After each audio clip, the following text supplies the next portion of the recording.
যেই ঘরের স্ত্রীরা স্বামীর থেকে উচ্চ আওয়াজে কথা বলে এবং স্বামীর মুখে মুখে তর্ক করে, ওই ঘরের স্ত্রীরা দুনিয়াতেই কয়েকটি বিপদের সম্মুখীন হয়। প্রথম নম্বর বিপদ হলো ওই স্ত্রীর প্রতি স্বামীর অন্তরে কোনো জায়গা থাকে না। আস্তে আস্তে স্বামীর অন্তর থেকে ওই স্ত্রীর প্রতি ভালোবাসা, মায়া, মোহাব্বত সবকিছু দূর হতে থাকে।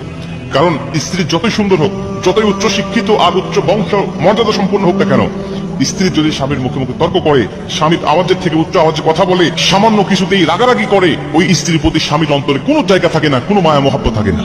কিন্তু স্ত্রী দেখতে খুব বেশি একটা ভালো নয়, কিন্তু সে ভালো, সে ভদ্র, সে নম্র, স্বামী কিছু বললেই সেটা সে আনুগত্য করে নেয়, মেনে নেয়। ওই স্ত্রীর চেহারা ভালো না হলেও ওই স্ত্রীর জায়গা স্বামীর অন্তরের মধ্যে থাকে সর্বসময়। এজন্য মা বোনদেরকে বলতে চাই, কখনো স্বামীর অবাধ্য হবেন না, স্বামীর মুখে মুখে তর্ক করবেন না এবং উচ্চ আওয়াজে কথা বলবেন না। বললে প্রথম নম্বরে আপনার জন্য স্বামীর অন্তরে কোনো জায়গা থাকবে না।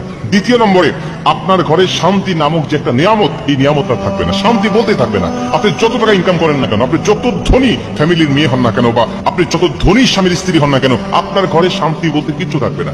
কারণ শান্তি টাকা পয়সা দিয়ে কিনা যায় না, শান্তি টাকা পয়সা দিয়ে শহরে কিনা যায় না। এই শহরে মানুষের টাকা পয়সার অভাব নাই। মানুষ ইচ্ছা করলে শান্তি যদি টাকা দিয়ে কিনা যেত, টাকা দিয়ে মানুষ শান্তি কিনে রাখতো, কিন্তু টাকা দিয়ে শান্তি কিনা যায় না। শান্তি কোথায়?